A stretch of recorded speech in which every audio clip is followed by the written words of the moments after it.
All right, hello and welcome everyone to New Earth Consciousness. Tanya here, and I am really excited to have Shipra Makkar here on the show. And she is an artist of life and founder of the Eternal Gratitude community in India. She is a meditation practitioner and she focuses on emotional intelligence, or she has a cute little, I don't know what you call it, just like EQ greater than IQ. So rather than Ah, emphasizing on intelligence, it's about the emotions, like really teaching people how to tune into their feelings. And yeah, and so she teaches spirituality. And yeah, so welcome to the show, Shipra. Thank you for being here. Thank you, Tanya. It's an honor to be here, and I'm so excited to get to be on New Earth Consciousness. I know you're trying to make a difference, and yeah, let's dive right into it. Yeah, yeah. So tell the audience about your path to the work that you do. What was your Hmm. journey? Yeah, quite interesting. I feel like a lot of emotions are rushing through me since I've had this conversation with you earlier. I was born into a very spiritual and religious family, and my grandmother was a real spiritual person, and I have been real close to her.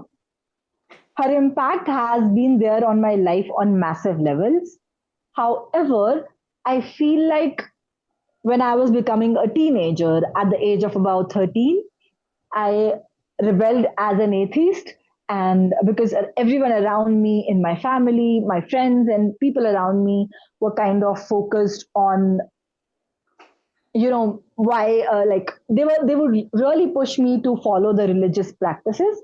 However, because in the age of where we are figuring so much about ourselves, where we are reflecting why we are feeling certain things, and it's a very new period in a child's life because it's the transition from a child to an adult.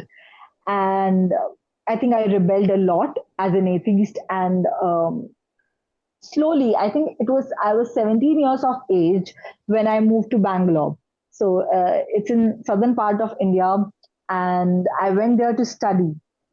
And not long enough that I found myself in a emotional turmoil, in a cross cultural differences and cultural shock. And then when I came back, it was a reverse cultural shock.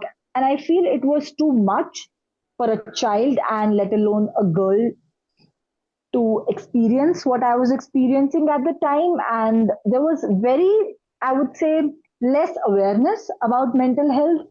Mm. And it started like even after the lockdown, you can hear a lot of people say, like, oh, we know that there is something known as mental health in India. And but I feel I started this journey back in 2017, where I was, feeling a lot of things inside. And Mm. I think once I was in that turmoil, into that period of my life where I found myself isolated and that nobody is coming to save me. Mm. So I committed to myself. I committed to work on myself. I committed to save myself. And this was a project I was not ready to kind of negotiate on. So everything at the age of 18, when people are, getting into relationships or figuring out what to study, what to pursue, which business they want to dive into, I was really kind of figuring out why I was feeling the way I was feeling Mhm. and where it was coming from. So there was a lot of self introspection that came into the picture. I Mm. was, every time I had a conflict with anyone, I would kind of go into that rattle, with myself, like, where is it rooting from? So that's the journey I traveled. And ever since, this is my journey. And I have been committed to myself for, no, for 9 long years now. Yeah, amazing. Yeah, I think it's true that young people really are not, there's not a lot of education or awareness around how to teach a young person to connect with their inner life. They're encouraged to perform, get good grades, figure out what you want to do in the future, go for it, go achieve, it's all this external pushing. And Validation. I mean, definitely there isn't a whole lot of education around emotional awareness, and yeah, so it's difficult and challenging. So interesting. So in this your inward journey, how did you come back into spirituality? What did you discover? Because you were an atheist, which, my father was an atheist also. I grew up with a atheist father and a mother who, she had her background in Christianity, but I didn't, I really didn't have anyone teaching me spirituality. So I always kind of remember as a kid thinking about, around 10 years old, thinking about, is there a God or not? And then you're thinking about death and you're like, really, is that just the end? And it's this like terrifying feeling. I think most children, they call that the 9-year change, right? Like this, you start to question what's after life. And so I'm curious about how you made the shift, or what was the process of being atheist to then spirituality, and what does spirituality mean for you? Wow. I mean, you kind of really summed up my childhood initially when you were, my childhood has been like a lot of external validations, seeking that validation. And it was how I was trained. And it was not a choice that, I was asked, like, do you want this kind of life? It was just like, this is your life. And just like brushing your teeth, my Hmm. day would start, very early. And my mother would make sure that I am multi-talented. I was learning Kathak, which is an Indian classical dance form, at a very young age. So I've been professionally trained for that. And every competition there will be, I will be in the spotlight on the stage performing. Hmm. And I also kind of now comprehend that that was the moment because I was on the spotlight all the time. And but also it did isolate me as a child because nobody came up to me asking about how I was feeling because the peers were jealous or whatever it was, Mm. For them also in the family, I feel there were a lot of intimidation because of how my mother chose to brought me up in that patriarchal society. One thing I will say that is really different from people living in other countries that in India, spirituality is not often preached. It is somehow preached after a certain age, but like when you are growing up, the first initial 10 years, I would say, a Hmm. child learns by looking at the environment and they model that kind of behavior, right? Hmm. So I would say that a lot of the credit of that will go to my grandmother, or they would make sure. I think they just did it, and I, as a child, just noticed it. So even when I, at the age of 13, I was questioning everything. Like, so in India, like it's religious more than spirituality. The religion is the Yeah. core of spirituality because that's the practices they hold really close to their heart. And I'll give you a kind of example. Like I share it with a lot of my international friends, and they kind of love it, and they have started following it. Is that in evening, when the daylight shift to night time, all Indian households kind of ignite a candle or a diya, as we may say, in the on the outside of the house, which kind of conveys the message that even if the light is turning to dark, we can choose hope and light by turning on a candle, diya, or igniting a Yeah. whatever it may comes easy to you. And it's kind of a very evolved approach. We were never like, if I had certain questions and I would ask my parents or like my family members. I grew up in a joint family, so if I would ask them like, why are you doing this, like what is the reasoning behind it, so you will be often shamed for that. The question, you And I couldn't feel question anything. It was just Exactly. given. Yeah, you were So I just. think the curiosity, because in a child, the curiosity is so much more that if the question was answered, probably I would have delved into the depth at that stage. But because it did not happen in my case, I kind of, you know, was, I kind of pulled the curtain down. So it was not that I became an atheist and I would often, convey to people in a very smart way. That is, like, I don't believe, there are two sentences that we may say.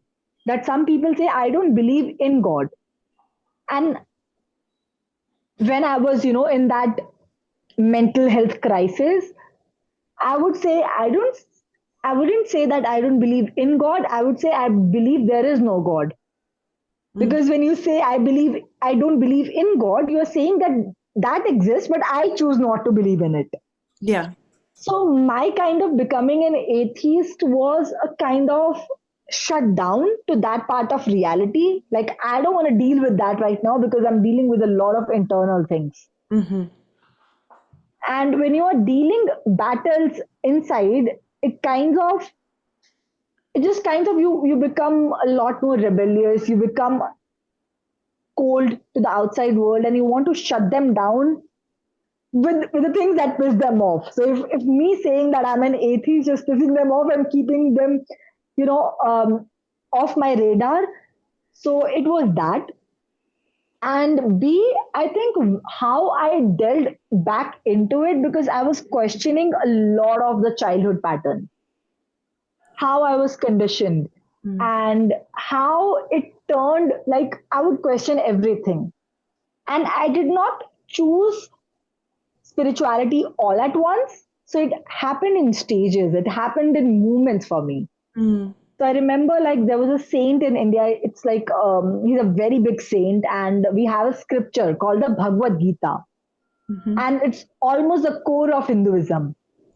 And, I wanted to read it because before turning back to saying that, like, oh, God exists, and I want to believe that there is God, and I'm all positive now, and like all that spirituality, because for people spirituality is light, mhm, but for me, I think you earn that light by being through the darkness, mm, by facing the darkness alone, because mm, there's a reminder that I tell myself a lot, and I read it somewhere, that if if everything around you seems dark, look again, you may be the light. mm, And that how it kind of changed me, because now I don't consider spirituality as something that is outward. I consider as something that is inward, that divine connection, that divine, like, the entire universe is in me. mm, So if I treat you with that equal amount of respect, with the same gestures I treat myself, and it's kind of becoming a ritual, and more so often I would call a lifestyle, because this is how I am being with myself. And every time I kind of encounter with those childhood patterns or early conditioning that I went through as a child, and because in India has a very different culture, I would say, and it has a very different society than the West. mm, The kids, even though they are like themselves old, they live with their parents. mm, So for me to choose the opposite and being the girl child, they're married off very early in life. mhm, And I kind of chose to study and, like, make my life. And I kind of earned my way. I kind of studied my way out of that, pit hole. So for me, studying was not something that, academics or something that I loved. I would say it was like a agreement within myself that I have to do this for a certain period of time so that I can go to that university and create a life that's worth living for myself. So for me, spirituality is coming home to myself. It's finding that peace inward. It's the alignment between within me, my being, between the mind, body, and soul. So if I am okay and I'm just having a moment to myself where I'm looking at the flowers or I'm doing anything and I'm just paying full attention to myself, so I feel the universe is witnessing me and is living with me in that moment because that's the magic. Beautiful. Yeah. So the what were the processes, or how did you, when you started looking within and just, I imagine maybe you asked certain questions, or you were contemplating who you who you truly are. Yes? Like, how did you this struggle, and of course, mental health, there's layers to healing, but what were some of the processes that you engaged with that helped you to discover the light that was within you? I think I like the way you put it into words. For me, it was, I would say, okay. So let me, as a 2-year-old child, the first interaction that I remember with the world since a baby is of a 2-year child, where I asked my mother a set of questions. And they were, who is God? Who created God? If God created himself, then why I am not God? Mm. And can I weigh my own to that through meditation or whatever it could be? At a young age, you don't have those terminology, the language to describe like God and everything. But I was kind of questioning my existence at a very young age. However, it was suppressed, but it does not deny that it was not there. Yeah. The curiosity was being shamed into darkness, the questioning that I had. And I kind of, with the help of right people, I kind of now understand that those questions and why I chose, I'm not sure if you're aware about soul contracts and Mhm. you know, you get into that decision that you want to be born into this kind of family, into this kind of setting to learn a set of lessons. So for me, I feel like being a really empathetic and sensitive soul and choosing the kind of dynamic I was born into, it was really, really hard because it was very, very religious. And I would say to a point, it was orthodoxically religious because we had rituals every day. And like since a very young age, we all knew Hanuman Chalisa or, all the mantras and we would preach it. And it's not just a one time thing. And I'll give you a visualization to kind of understand the kind of environment I was, grown up in. So my grandfather had a cow. So he was very, very, close to animals. So my grandfather had a cow and we would get fresh dairy products all in our home and, everything. And that's how like I am really attached to dairy products because it's something like really connect me back to my childhood. And I would remember, so there is this occasion where the cow is worshipped. It is being taken care of every day, 24 by 7, but there is a day. It's called Go Pujan, which means that the cow is the Holy Spirit. It's considered a goddess in its own.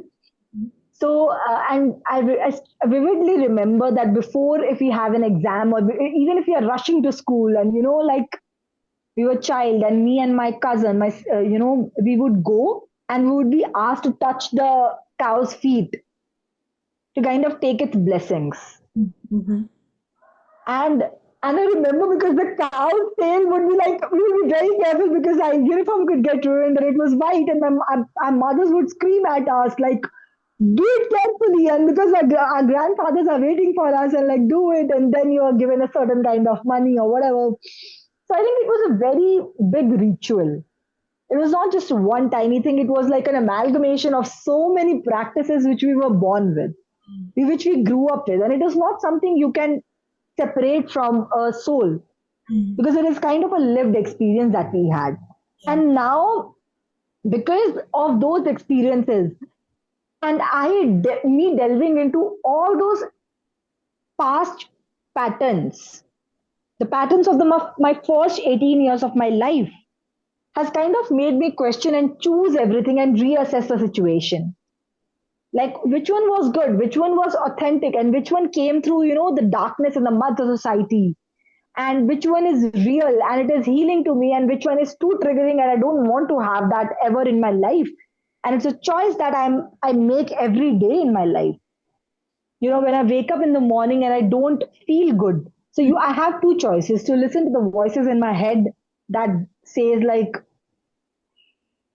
and it's a lot of, I would say, not the nice voices, because they are kind of shaming you and putting you in that guilt trip, like you don't deserve to be this and whatever. Like if you're lying on bed, then you are not allowed to take rest and restoration for your body.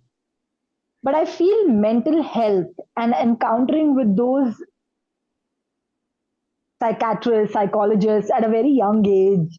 For me, 18 is that age when I reassessed everything. Mm. And I still believe my soul is, 18 years of age. And I still remember, because when I was 22, 23, and if somebody asked me, how old are you? I would, in my head, I would say 18. And then I'll be like, Shipra, no, you are 23. What's happening? And because for me, my spirit is that young. And it went through that spiritual awakening at the age of 18, where I questioned everything. And probably I did not have those kind of support from my family, or those interpersonal relationships where I could kind of settle back into that. So for me to understand, educate myself about mental health, to understand my emotions, is more of a way of helping myself, is a way of finding that peace. Like if nobody is helping me, doesn't matter, but I am going through this difficult time or situation or experience, and I want to be the source of help and support rather than criticizing and Mhm. all those, the things that the world is doing to me. And I would consider it as a way of self-care, and it's a radical approach to life, because I chose myself at the age of 18. I chose to commit to myself, and at that time for years I felt like a failure. Mhm. But I think slowly, as I'm delving into the later years of life, and I'm 25 years young now, and I think I kind of now revisit that magic, because it's how through that darkness I earned my life. And I reclaim all those suppressed emotions, be it anger or anything, so that I can teach myself, I can reparent myself to the healthier part of life, to a healthier lifestyle, to healthy relationships where I am peaceful, where I'm in peace with myself. Mm. And I think that's also my definition of happiness. Yeah, absolutely. And so let's talk about gratitude. Since you Mm-hmm. have the Eternal Gratitude Community there in India, um, yeah, talk about how do you, I mean, it is definitely, I think since the movie The Secret and the magic, the this art of gratitude, it's often talked about that being grateful is how you magnetize the good things in your life, being grateful. So, so yeah, talk to us about that. Like what does that look like in your life and how do you teach it to others? Hmm. For me, mental health kind of bridged the gap between me and spirituality, me and the universe, me and the outside world. So mental health kind of laid the foundation for me where I could reassess and say I am allowed to feel this. I have the right to feel what I'm feeling and then choose for myself. So it kind of allowed me that freedom to choose my life as I want. And I reassess myself with those parameters. So I would get a lot of thoughts. And I would say probably so many thoughts that I would do a headstand. And my mother would ask me, why are you doing headstand? And I'll be like, I want my thoughts to stop. My mind never stops, pausing. And I want the blood to travel there and just stop it for 1 minute so that I can have a sigh of relief. Like, I can have a breather, like, oh my God, thank God, please shut up. And Yeah. so it kind of started with that. And I remember questioning because I have a curious mind. I question a lot, I question everything. So if I see anything, I would have a lot of questions. So I remember asking this question to my psychiatrist at that time, at the age of 18, and I asked him, like, is it my is it my fault that I'm getting a lot of thoughts? And he would say, Shipra, thoughts are involuntary in nature. We don't get to choose how many thoughts you get, what kind of thoughts you get. Our brain is so smart that it filters the kind of thoughts, 70% of the thoughts that are not useful. And then I think later, over like after 4, 5 years, that understanding of my brain still helped me because now here I was. I healed from the past, but I'm living in the present, but I still get to choose my future. And for that future to manifest or to be aligned with me, I have to choose the patterns, the healthy mindset, the lifestyle choices that I make for myself, for my mind, body, and soul each and every day.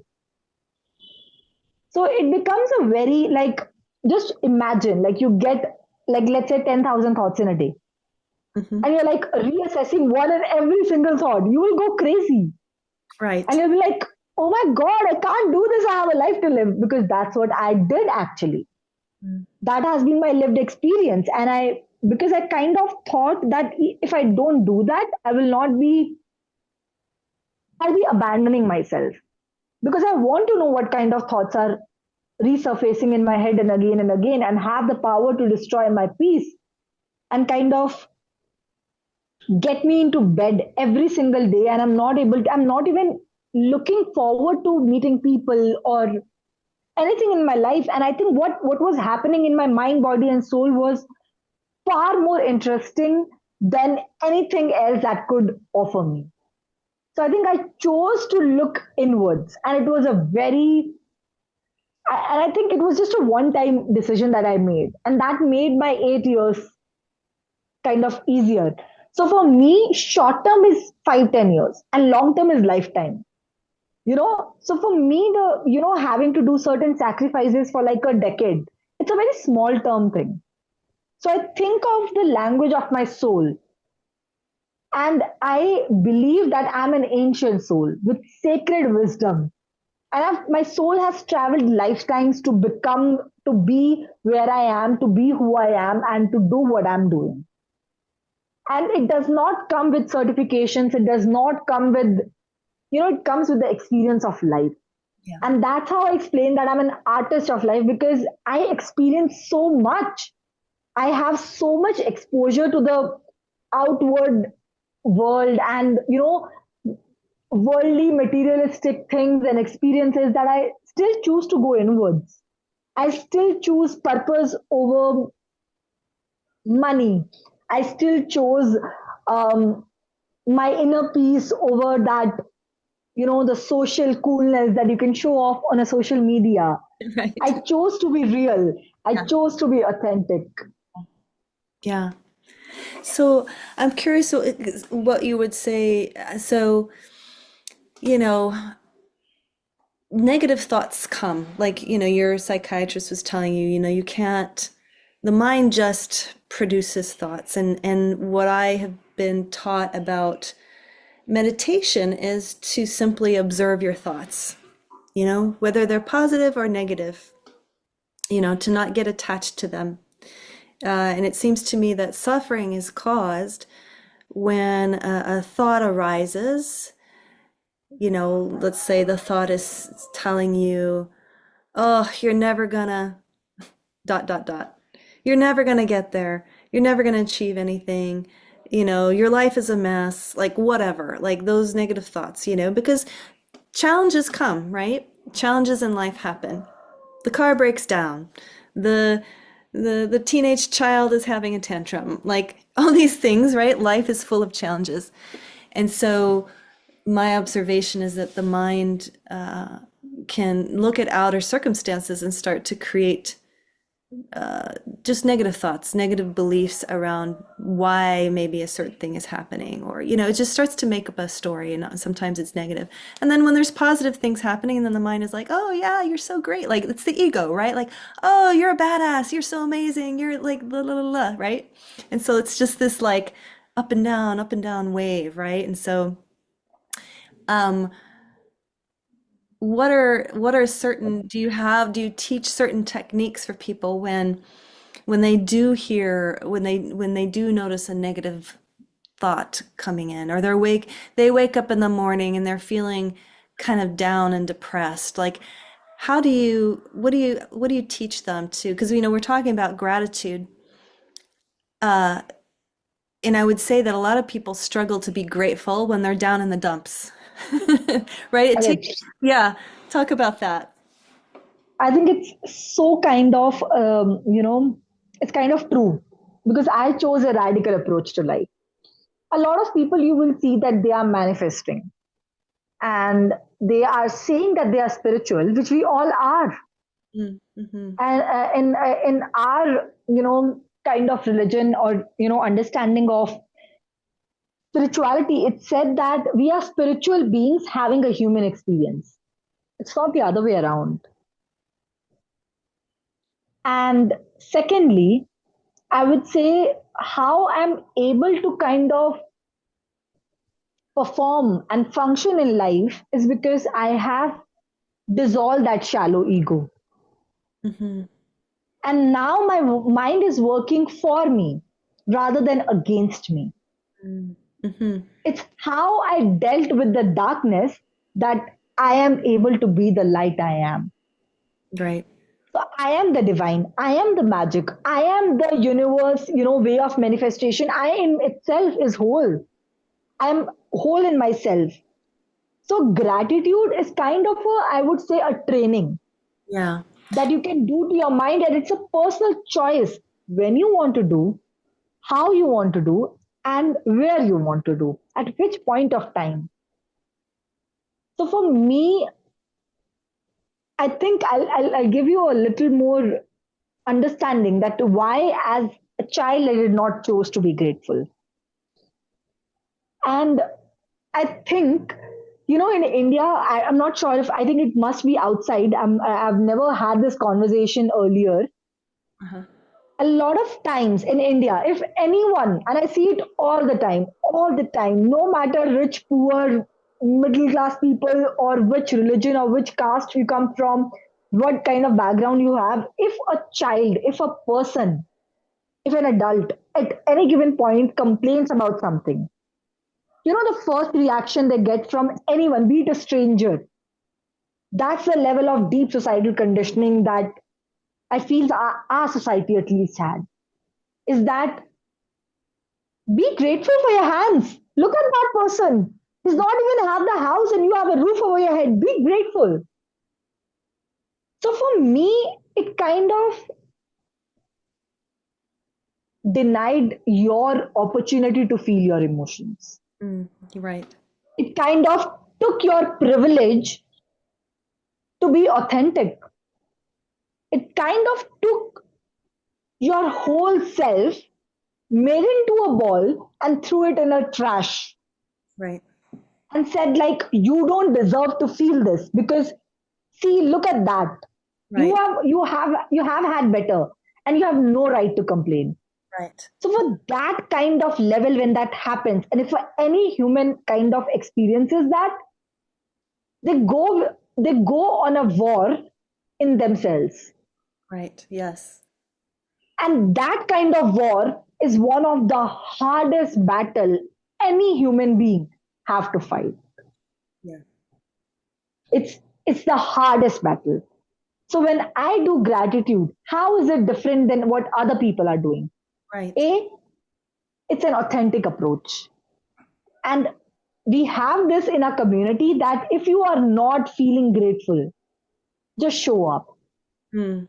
You can write an authentic note Hmm. expressing how you're feeling, where you are taking responsibility for your thoughts, emotions, and experiences. Or you can write a kind letter to yourself and share it in the community. Mm. Beautiful. So that is like a moment that you're allowed to take space with all the difficult emotions that you are feeling inside and the experience of inwards. You know, that inward experience is should have space to breathe so that you can choose to look on the positive for the future to manifest. So gratitude is like a great training ground for me to attract the future, not to shame my past or not to shame my present right to feel my emotions and to have a natural lived experience, to be authentic to who I am, for how I feel, and for the choices I make for myself. Mhm. It's Yeah. a very, I would say, a very delicate difference because it's not feeding your ego. It's kind of leading you towards that discomforting, authentic expression of yourself, but in an environment that holds you with safety. You know, that holds you with safety and kind of allows you to Yeah. have your experience and still come home to yourself that I am feeling better now. Maybe can I just write one thing I'm grateful for? And maybe not today, even, maybe not even for a year. And because I don't want to be grateful, it's a choice. You know, I want to deal with the past baggage rather than gaslighting myself or shaming myself into that you don't deserve to, you don't have the right to feel this, Right. or you don't have the right to, feel the emotions openly. Yeah. That's so beautiful. I really like how you said that because I think it's what I'm hearing is, and this is something that I hear, some meditation teachers talk about, is, when you sit in meditation and let's say a difficult feeling arises, maybe you're feeling some anger, some frustration, or you're feeling some sadness and grief. Like you said, the job isn't to go like, oh, stop feeling that way. Be positive. Think the good things. Just negate that. But to rather to just sit with the feelings and just know it's okay. And then Mm. when we really allow ourselves that space to feel what we're feeling, it's like, okay, it then can move on, like feel it. There's nothing to be afraid here. There's nothing to resist. It's okay. True. And then, yeah, and so I think it's important for people to really hear that message. And what I hear you saying, that what's so beautiful and powerful is when we're in community and we're in a space where we can truly say what's on our heart, True. so powerful. So powerful. I, Like you don't have to it's hide anymore. You don't have to pretend that everything is perfect and beautiful. I mean, that's what we see on social media, right? Everybody's got yeah. like, look at me, my life, I'm making millions of dollars and look what I have and everything's perfect. It's like, no way. It's a You facade, know, it's I mean, yes, I'm sure there's true. aspects that are true to that, but there's always both, there's always everybody And when has you, that struggle.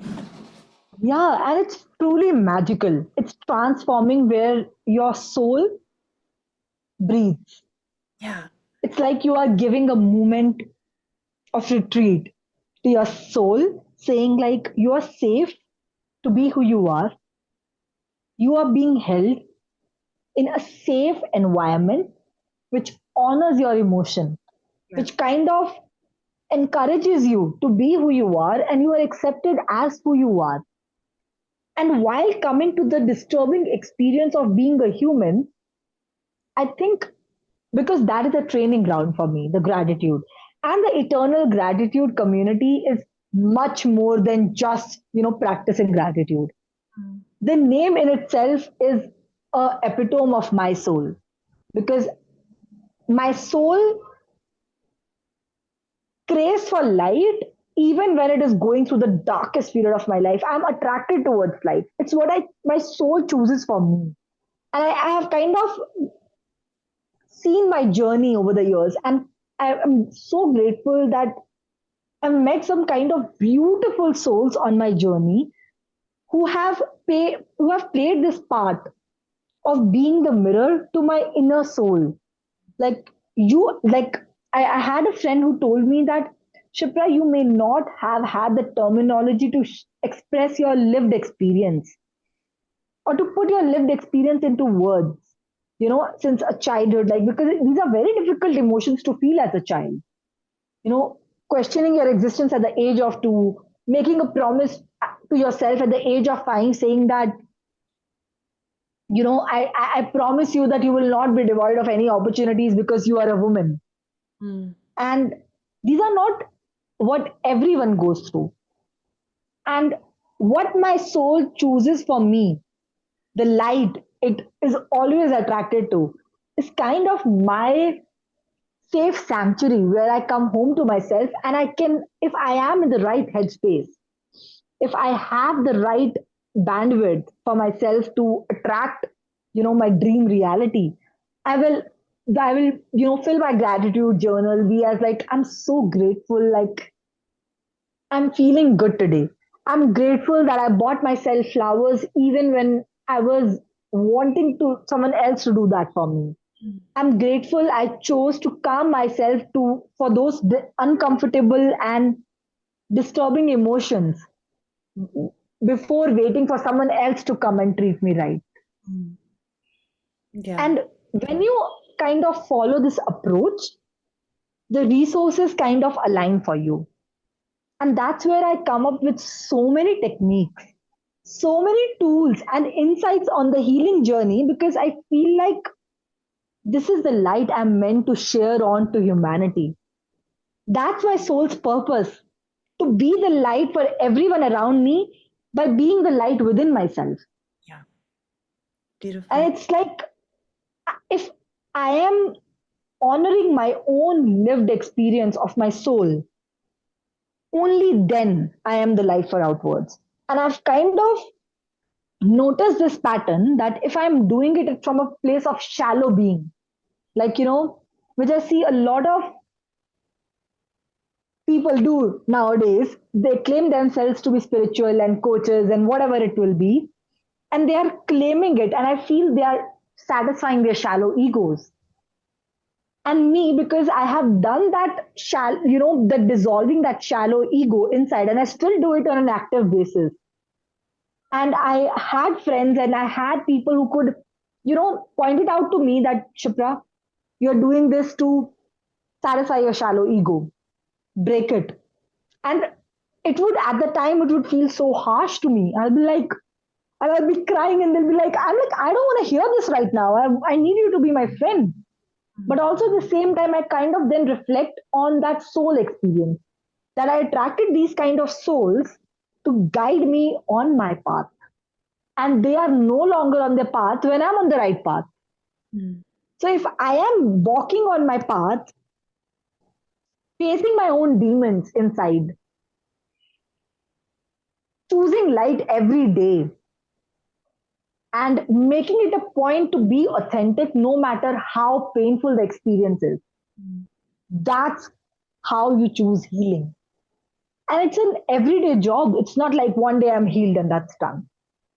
It's an everyday task to cater to your needs, to cater to your feelings and experience of being a human being. Because it's just how this is. It's life. Yeah. Yeah. Beautiful. So I'm curious, Shipra, how can people find you or work with you? What do you what do you offer what could you offer to the viewers that are watching? Yeah.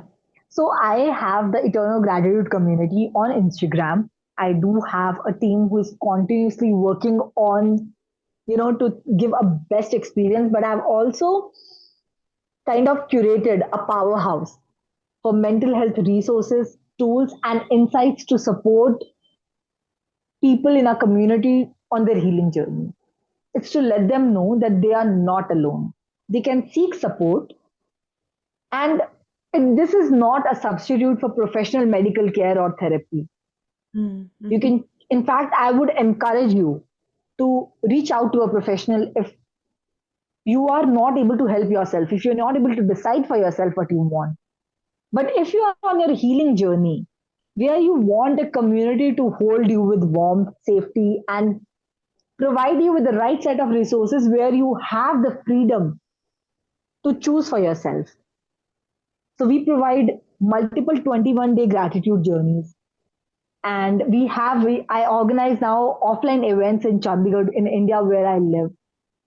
I also am looking forward to retreats, where I can take a bunch of women, people from all across the world, and we go to an experience where our soul rests, Mm. where we find that safety in a community.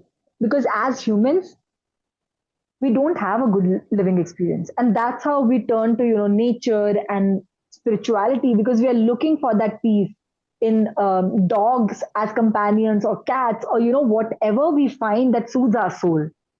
But what if we create that a positive experience with our fellow human beings Mm. in an environment that is soothing and does not allow your boundaries to be crossed, does not allow you to defend your boundaries or explaining someone anything. It's a choice. I am this period. Mm. And that's what Eternal Gratitude community aims for. We aim to foster the real community well being where you feel like I belong here. Maybe I'm not feeling well, but the other person who is feeling good, they're showing up for me. So, and that's so beautiful in itself. And that's transforming because when a human being is seen, just heard, witnessed on their human journey, that's how our bodies start to heal. Mm. Beautiful. That's how the magic begins. Yeah. Awesome. So amazing. Shipra, I just have loved this conversation and I love your your energy and your enthusiasm, your dedication, your devotion.